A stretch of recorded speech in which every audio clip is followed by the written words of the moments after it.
Good morning mga idol. Good morning mga idol. Nandito tayo ngayon sa Bilangkulan Beach mga idol. Isa sa mga isla sa El Nido. So yung nakikita nyo ngayon, nakuha na natin ng video, yung turtle, yung pawikan mga idol. Ayan, lumalangoy siya. Ayan naman yung mga humahabol sa kanya mga idol. Yan yung sakay namin. Sa mababaw lang yan mga idol. Kung mapapansin ninyo, ganyan ka-clear yung tubig dito. Sobrang linaw mga idol. Ayan, habol-habol nila mga idol.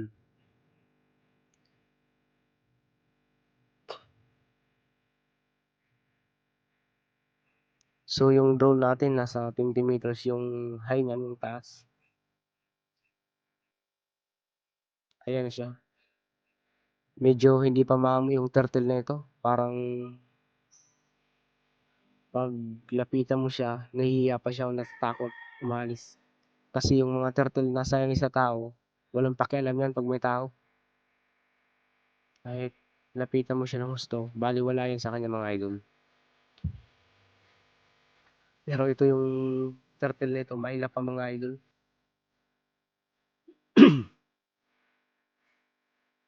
Ayan mga idol. So yung area na to mga idol, talagang sobrang ganda.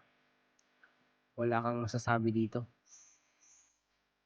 Kung pag-uusapan natin yung ganda nito, tingnan mo kapag inangat natin yung drone, mapapansin mo na hindi basta yung ganda ng beach na to. Yan mga idol, sana mo.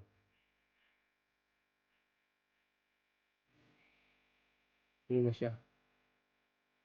Dati mga idol, sobrang dami ng pawikan sa lugar na to bago mag-lockdown.